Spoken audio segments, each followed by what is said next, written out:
Ayan,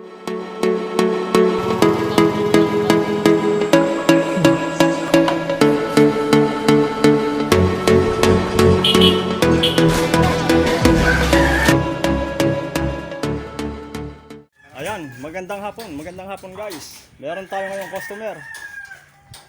Rusi 125. Ito ho. Nabaklasan natin ang makina. Ang concern ng ating customer ay mausok. Ano ho? Bumigay na. Bumigay na si Gretchen. Pero mapurma pa yung motor niya. Naka-rimset po siya. Yan, gawa ito ng kasama natin ditong nag-align. Pamay pa yata ito, align. Kanyang upuan, naka-JRP si Parikoy. Tsaka nakadaing, tambutso, baka naman daing. Ayan, napakalaki ng Ito nga po palang Rusing 125. Pwede salpakan ito ng block ng 150. Ng pang 150 na Rusi rin. Sa napakaluwang po ng kanyang ng butas ng kanyang crankcase. May naka-convert na rin tayong ganyan na nilagyan natin ng block ng 150. Ito may-ari nito si Brad. Shout out Brad. Ayan. Taga saka Brad? Bakungan. Taga Bakungan. Yan. So, gagawin natin siya. Sana piston ring lang papalitan natin. Piston ring lang. Kaso yung kanyang piston pin, may bewang na. Kaunti na lang diferensya. Kaya pati piston, pati piston papalitan natin. Bago. Piston ring. May kasama na pong bagong piston pin para sureball tayo. Papalitan na natin ng valve seal. Gandang klase, Makoto. Tsaka papalitan natin ng bagong langis. Ito po, mamaya kakalasin natin ng cylinder head niya. At pinaturno na rin bunot na rin natin yung putol na tornilyo. Naputulan si Brad ng tornilyo.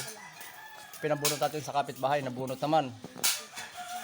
Tsaka sa exhaust niya, yung isa, naputol din. Magaling magbunot yung ating kapitbahay dito. Dahil pandentista. Yun pong paglalagay ng piston ring, unahin muna natin lagyan ng lock. Lock yung isang side ng piston. Bago natin lagyan ng pin, una muna natin ilalagay yung oil ring. Ito po. Ito na ilalagay. Malawan lang po yung kabit ito. Hindi naman mapuputol yan. Tapos kanyang dalawang ring na magkasaklob.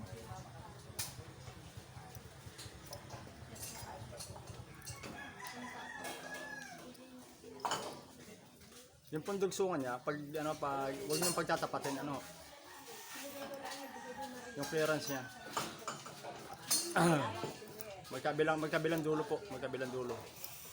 Ayan kung mapasan nyo, isang dugsungan nandito, yung isa na sa kabilang side. Tapos kakabit natin susunod natin yung pong compression ring. Yung kulay itim po, nasa gitna yung kulay itim. Pagka bumili po kayo ng piston ring, kadalasan po magkaibang kulay niyan. Basta yung kulay itim, nasa gitna. At nasa ibabaw yung stainless. Kung masisipat nyo, may number ho yan. Yung number nasa ibabaw po ng piston.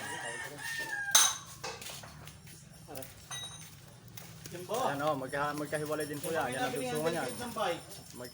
Magkatalipa din po yan, magkatalipa. Yan, bagong-bago, napaganda. Tapos po, saka natin ilalagay yung pin. Hindi sa walang lock. Ito, lalagyan natin lock yung kabiyak.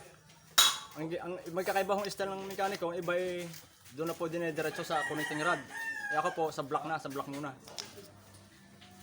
Para mailapat ng ayos yung piston ring sa block.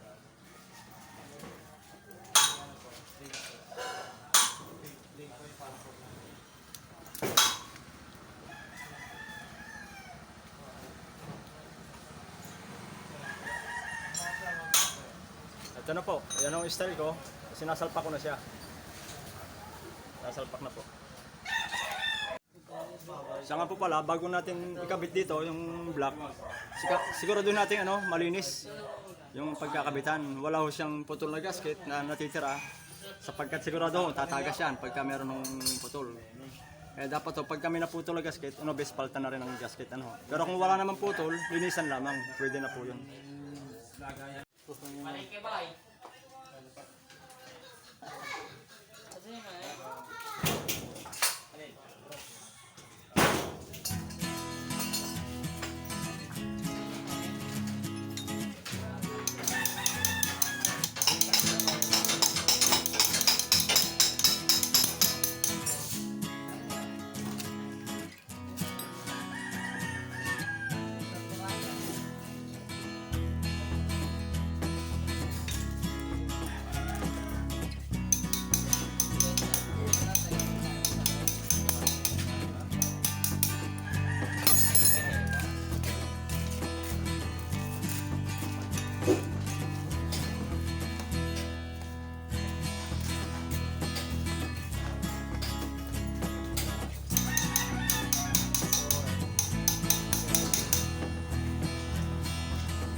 Pagka maglalagay po tayo ng isa pang lock, lagyan natin ng basahan sa ilalim. Kanino kayo Baka, tapos niya? baka ho mahulog. Pag nahulog, yari kayo dyan. Maghahalo kayo ng makina. Pag nalagyan ng lock. Dahil ito, napakalit ng nito. Maraming madidisgrasya to. Gusto nung may-ari na na medyo lumakas, kaya papalitan natin siya ng sisiro gasket natin siya. Ito yung gasket na dati makapal. Talagyan natin ng manipis lang.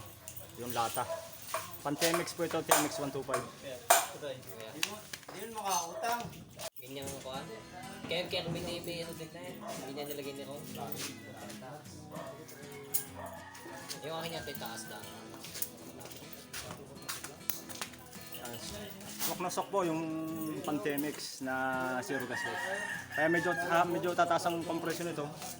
Medyo ang RPM medyo tataas. Ngayon po magpaparito tayo ng valve seal.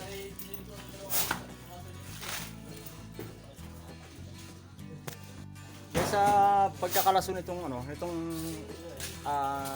spring ng barbula at saka barbula, napakatigas nito sa lahat ng motor. Ito pong Rossi yung may pinakamatigas na spring ng engine valve. Ito pong ginagamit yung lamang na pangkalas. Gaganon lang. Gaganon siya. Pupukpukin mo lang ito. Tatalsik na ho yan. Kaso bibilisan yung mata kasi minsan malayo ang talsik.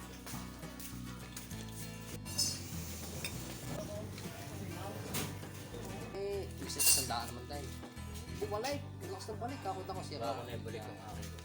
Naglalapot ko ng aking unahan. Kung kamukuha niya, walang ikuan. Gisadong pansit. May tulay. Ay, masarap yun. Ruzi.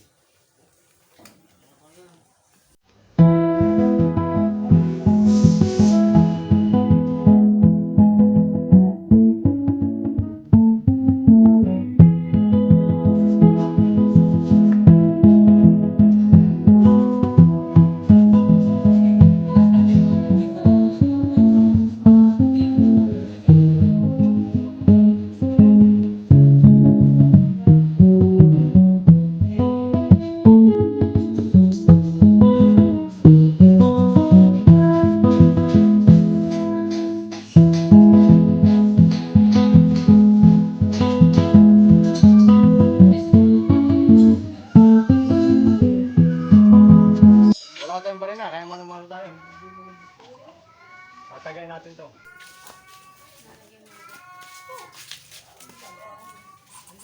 Ang kalasin ko pa niya, maganda yung halo sa langis. Ay, oo. Nakatambay. Napakaganda. Yan mga nakatambay, ano? Yan. Oo, yan ang mga nakatambay. Yan na po, naikabit na yung nasintahan na yung barbula. Kabit na natin.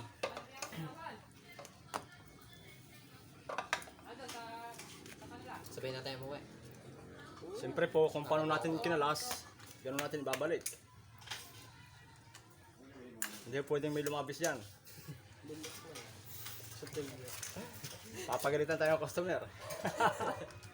Baka palunok sa atin. Parang may tatlong tornilyo labis. Tata. Naikabat ang dami nito. Sabi, pag may lumabis sa tornilyo, may pang-reserva. Nung huli ngayon. Tingnan ang motor ko yung tagasan. Okay, ito na yan, tatlong tornilyo. Nandun sa ilalim, ang wala. Kakapatay ka. Pwede nga, naghahanap ng tornilyo. Si Kate. Ay, lasing din isang araw yun eh. Ikaw ko ibon yung dahan-dahan. Si ibon yung trader namin. 7-Eleven kami. Diyan full mag guys. Yes, alam si Raven. Palawan, Raven ba? Baka daw lang tumubos. Ah, yun lang. Bago ko lang sinulot na mekaniko. Nung kurendahan na, kanyo. Bangin. Oh, sino mas una sa inyo ninunot maging mekaniko? Oh. Tawa lang. Hindi kailan lang si no? Buti yun, may kill switch. Yan ang maganda pala lang alay. Bago sa gandang ano. Ay yung didot-dot sana. Yung na-ground. Ano mo, yung route niya, basta sa akin. Ay, hindi na mandar.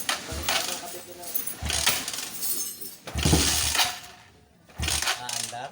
Basta magaya andar na. Yung 100, yung kanyang 100 down?